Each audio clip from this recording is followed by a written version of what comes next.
Caríssimos e caríssimas, eu sou Daniel Nonato. Senhor, fazei de mim um instrumento da tua paz. Que eu seja sinal de esperança. Caríssimos, caríssimas, primeiro, muito obrigado a você que nos escuta e também aos inscritos em nosso canal do WhatsApp. Muito obrigado, a sua inscrição nos faz bem.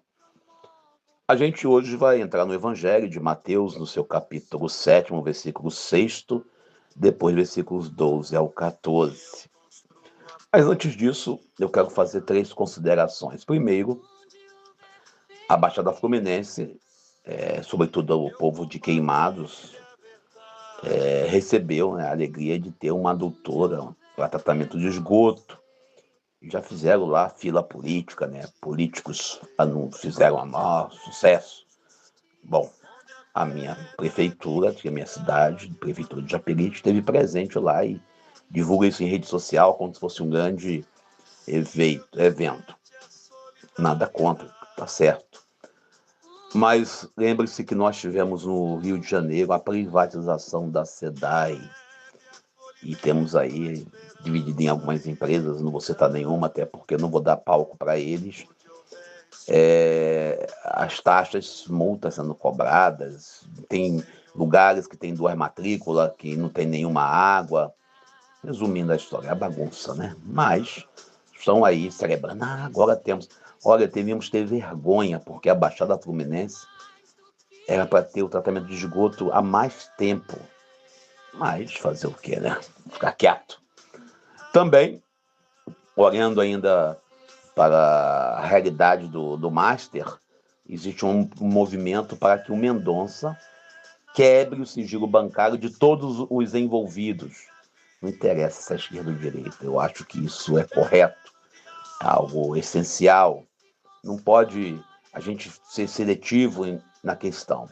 A justiça usa a ideia da cegueira para dizer que não vê ninguém, não julga pela imagem, nem pela condição, mas pelo fato em si. Mas tem hora que a justiça também, além de cega, ela é surda, parece, né? Pelo menos o que pode dizer em vários fatores. Por exemplo, a gente está com 2 processos na justiça, e processos rápidos de resolver, simples de resolver, mas estamos já 1 a 2 anos, vai fazer 2 anos, o outro há 4 anos. Então eu acho que é paralítica também, talvez esteja indo, desculpe, sem querer ofender ninguém, esteja indo ainda sendo com a cadeira de roda nas estradas de Japeri, algumas estradas de Japeri, ou mesmo da Baixada Fluminense como um todo. Uma estrada cheia de buraco, coitado dos cadeirantes. As calçadas irregulares, a gente vê isso na realidade, não sei na sua, mas na minha, onde você encontra pedra, pau, buraco na calçada, como é que o camarada vai com a cadeira de roda? Eu acho que é assim que está aí na justiça. E nossa querida CNBB, Conferência Nacional dos Bispos, de qual eu tenho respeito, com como tem que ser, está sendo atacada. Atacaram o Padre Zezinho, o grande Padre Zezinho, atacaram muito, ao ponto de hoje o Padre Zezinho assumir que não vai estar mais na rede social por questão de saúde mental. Às vezes a gente também pensa isso. Eu mesmo, algumas vezes, venho aqui pela manhã, mas depois eu me pergunto, meu Deus do céu, tá valendo a pena? Porque os ataques vêm. Eu tenho lá no meu blog, pelo menos salvo arquivado lá, pelo menos uns 15 ataques, chamando-me de patético, de idiota, de mané, de etc e tal. Outros, ainda bem que não xingaram a mamacilda, ainda bem que não xingaram a minha mãe, mas me xingaram muito. Eu ignoro, mas desanima, né? E a CNBB lançou a carta ao povo de Deus falando sobre as eleições de 2026. Aí eu vi as análises aí de uns grupos aí que se dizem tradicionalistas. A primeira frase que eu ouvi é que eu sou igreja católica, não sou CNBB. Grande coisa. Também o outro falando, os bispos não nos representam. Então quem representa vocês? Os pastores evangélicos? Quem representa vocês? A CNBB é esquerdista. A CNBB, quando eu peguei a carta para ler, inclusive depois, quem quiser, eu tenho ela já em PDF, também tenho ela e o texto como um todo, né? Inclusive vai para o blog, a gente entra nesse texto falando sobre votar consciente. Será que votar consciente é algum pecado? Você discernir sobre quem você escolhe para presidente, para senador, para governador, para deputado estadual e federal, é algo errado? Mas parece que para alguns você fazer discernimento é errado. Ou você vota no candidato deles, ou você não tem juízo. A gente olha para o evangelho de hoje, Mateus 7, versículo 6, depois versículo 12 ao 14. O versículo 6 ele é bem interessante. Jesus começa falando aqui: não dei aos cães o que é santo, nem aquilo pega aos porcos.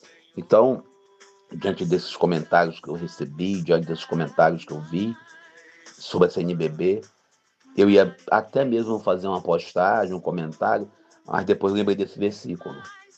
Outro dia peguei uma postagem de um cidadão da pastoral familiar falando do homem honesto que foi o ex-presidente, do homem que foi herói, que foi soldado. Primeiro que ele nunca foi soldado, né? Nem capitão ele foi capitão para reserva. E aí eu ia comentar, depois o Espírito Santo veio e falou assim: cala a boca. Às vezes, não dar pérolas aos porcos não é você fazer isso ou aquilo, é você não comentar, é você não dar espaço para os loucos.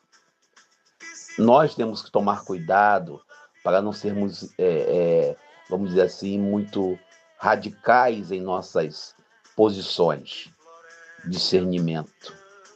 E aí Jesus chega no versículo 12, ele fala: tudo o que você deseja que os outros façam a vocês, façam vocês também a eles. Ser ignorado, ou melhor, ignorar, às vezes, algumas posições do outro, fingir que não escutou. Interessante, tem um vídeo em rede social onde o camarada recebe uma ameaça e ele pensa em levantar, mas depois ele lembra que ele tem família, que ele tem filho, que ele tem mãe, que ele tem pai, que ele tem amigos, e ele fala: não vou reagir. Também a gente, quando fala em não reagir, não é que você vai ser covarde. Por isso que esse texto vai ser a confirmação lá do capítulo 5, versículo 1 ao 12 de Mateus. A gente não ser violento é não defender a cultura de violência.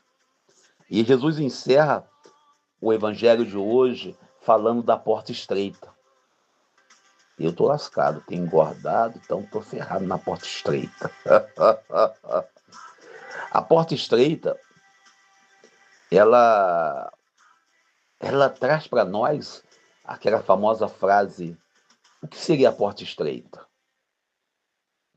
Que às vezes nós colocamos a porta estreita para o outro. Temos aí a religiosidade hipócrita de muitos pastores, bispos e padres, que exige do povo que o povo tenha isso, tenha aquilo, mas tem a cara de pau de ter um salário absurdo. Ou conversando com um amigo, não vou dizer qual paróquia nem qual cidade, da Baixada Fluminense eu posso dizer, ele dizia que o padre tem direito a 3 salários mínimos, mais um auxílio alimentação de R$ 1.200, R$ 1.500. Isso é um absurdo numa Baixada Fluminense, onde o povo ganha 1.821 por mês, onde a maioria ganha isso. Aí o outro comentava que um outro tem um auxílio alimentação de quase R$ 2.000, com um salário livre. Outro absurdo. O evangelho de hoje fala para passar pela porta estreita, fala para nós, de forma geral, tirar o excesso. Isso vale para religiosos, vale para leigos, vale para padres, vale para pastores. Muita gente vive do luxo do povo. E aí voltamos no início do evangelho. Não jogar a pedra aos porcos é não concordar com essa prática religiosa de uns e outros que só querem luxar. Mas deixa quieto. Vamos ficar por aqui antes que eu denuncie o nome daqueles que fazem isso, que não são poucos. Eu vou embora com vocês pedindo que rezem por mim. E se quiser me xingar, pode xingar. É mais um nessa coleção aí. Eu sou Daniel Nonato. Que eu leve acolhimento, esperança e cuidado, onde onde houver escuridão, que eu acenda uma luz. Senhor, Ajuda-nos a buscar mais, escutar, mais do que vencer discussões, conviver, mais do que julgar, mais do que ser servido.